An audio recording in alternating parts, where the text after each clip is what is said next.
كلنا عارفين إنه مصيره يجي اليوم واللي نشتغل بس بالاي بي فيرجن 6 وينتهي الشغل تماما بالاي بي فيرجن 4. وعلشان ده يحصل لازم بنتبع طرق من الترانزيشنينج. من انواع الترانزيشنينج زي الديول ستاك، وان في راوتر يكون عليه الاثنين اي بي ادريسنج في نفس الوقت. وفي كمان عندنا التانلينج علشان نقدر ان احنا ننقل داتا من IPv4 نتورك ل IPv4 نتورك عن طريق IPv6 نتورك والعكس. وفي كمان عندنا النات 64 واللي احنا هنتكلم عنه النهارده. النات 64 فكرته ان يخلي لي IP version 6 only network تكلم IP version 4 only network، وده بيخليك تقدر او بيساعدك ان انت بعد كده تقدر ترانزيشن النتورك الاي بي فيرجن 4 دي لاي بي فيرجن 6 نتورك براحتك، لان كده كده الاثنين هيكونوا شغالين مع بعض المده اللي انت عايزها. يقدر يعمل ده انه بيخلي الاي بي فيرجن 4 نتورك لما تيجي تكلم الاي بي فيرجن 6 نتورك بيحول الاي بي فيرجن 4 نتورك ده لاي بي في 6 اي بي ادرس، وبكده لما الداتا توصل هناك توصل ب IPv6 address عادي، وده هنشوفه النهارده بيحصل ازاي. لازم بيكون عندك كمان DNS 64 سيرفر عشان لو انت هتتعامل بالاسامي مش بس بالاي بيهات. في الحالة دي بيحول ال A record العادي وهو اللي بيحول من IP النيم، لا ده كمان بيحول من IPv6 address ل IPv4 address transitioning على نفس النيم ده. تعالوا أقول لكم إزاي بيقدر إن هو يخلي ال IPv4 address يمثل أو يتمثل في IPv6 address. لو أنا عندي عنوان 192.168.1.10 زي اللي موجود عندنا في اللاب، والعنوان ده أنا حبيت إن أنا أوري أو أشوف الكواد A ريكورد بتاعه أو اللي هو ال IP address ال V6 بتاعه بيكون عامل إزاي. الفكرة إن إحنا المفروض ناخد العنوان ده الأول وبنجيب الشكل الباينري منه. البي ده لو احنا هنمثله في الشكل الباينري بتاعه هيطلع بالمنظر ده. كل اوكتت زي ما انتم شايفين متحول للوحايد والاصفار بتوعه. عارفين بقى ان المفروض الاي بي في 6 ادرس بيتكتب في شكل هكساديسيمال. الهكساديسيمال المفروض ان هو بياخد كل 4 بت وبيطلع الهكساديسيمال كاركتر بتاعتهم. فخلونا كده نفصل كل 4 كاركتر مع بعض. كده المفروض ان كل 4 كاركتر من دول هيمثلوا في شكل 1 hexadecimal character.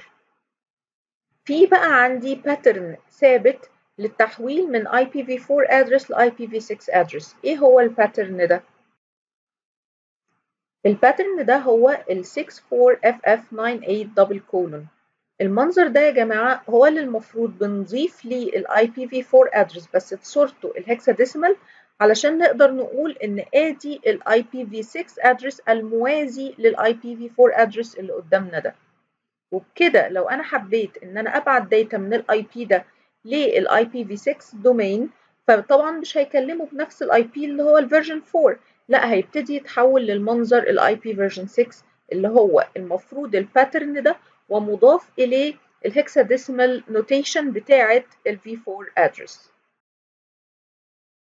كده ده شكل ال IPv4 address بعد ما بنحوله للكواد A ريكورد بتاعه وهو التمثيل ليه بال IPv6 notation.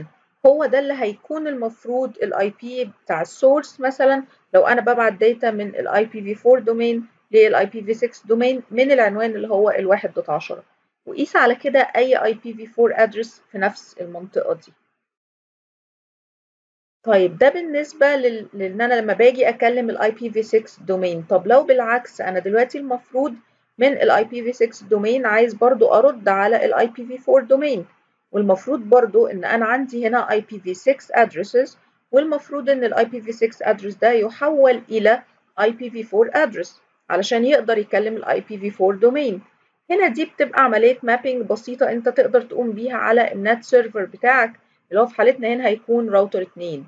تقدر ان انت تحط map entry تقول فيها ان العنوان الفلاني هيحول الى العنوان كذا من IPv4 دومين وليكن مثلا 10.10.10.10. تقدر على فكرة التحويلات بتاعتك او المابس بتاعتك تكون static او dynamic، يعني تقدر تحول من IP ل IP بالذات بشكل خاص، او ممكن ان انت تحول بشكل دايناميك، انك تقول العنوان كذا ممكن ياخد من البول كذا زي النات العادي. تعالوا بقى كده نشوف sample configuration ازاي ان احنا نقدر نشغل النات 64 علشان نقدر نخلي الاي بي في 6 نتورك تكلم الاي بي في 4 نتورك والعكس، مع احتفاظ كل واحدة فيهم بالاي بي رينجز بتاعتهم. المفروض ان احنا عندنا R1 و R2 و R3 عليهم دلوقتي basic configuration، مجرد ان احنا موزعين اي بيهات وعاملين default routes من عند R1 ومن عند R3 عشان يقدروا يكلموا اي شبكة مجهولة. طيب بالنسبة للconfiguration بتاعة النات 64 بنيجي من عند R2 اللي هو النات 64 سيرفر بتاعنا، والمفروض ان من تحت الانترفيسز جيجا 4/0 وجيجا 5/0، وببتدي افعل النات 64 عن طريق الأمر بتاعي اللي هو NAT 64 enable. والمفروض إن أنا بكتب نفس الأمر عند الجيجا 5/0، وبرضه بقول لها NAT 64 enable.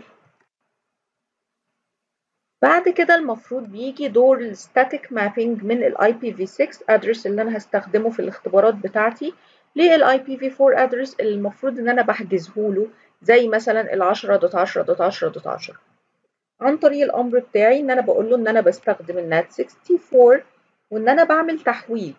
يا ترى التحويل بتاعي ده V6 to V4 ولا العكس؟ فالمفروض إن التحويلة بتاعة ال V6 to V4 هي اللي أنا شايلة همها، لأن هي دي اللي المفروض بعملها statically. باجي هنا وببتدي أقول له إن أنا بعمل V6 to V4 transition، وببتدي أقول إن التحويل ده بشكل static، وبكتب الاي بي ال V6 بتاعي الاول اللي هو اللي انا هستخدمه في التحويلات اللي هو ال 1A، وبعدين ببتدي اكتب الاي بي V4 address اللي انا المفروض هستخدمه معاه. بالنسبة للتحويلة العكسية اللي هي من ال V4 to V6، مجرد ان انا بفعل النات تحت الانترفيسز بيبتدي على طول يكرييت الريكوردز اللي انا كلمتكم عنها من شوية، وبكده التحويلة بتكون تمت رايح جاي. ولو انت عملت بينج من الشبكة دي للشبكة دي او بالعكس بتلاقي البينج بتاعك ناجح. خد بالك ان النات 64 بيتطلب iOS 17.x وانت طالع، يعني مثلا سيستم 15 وسيستم 12 مش شغال معاه النات 64 اصلا not supported. يا رب يكون الفيديو كان مفيد بالنسبة لكم، وقولوا لي دايما ايه المواضيع التانية اللي انتوا عايزيننا نتكلم فيها، ويا ريت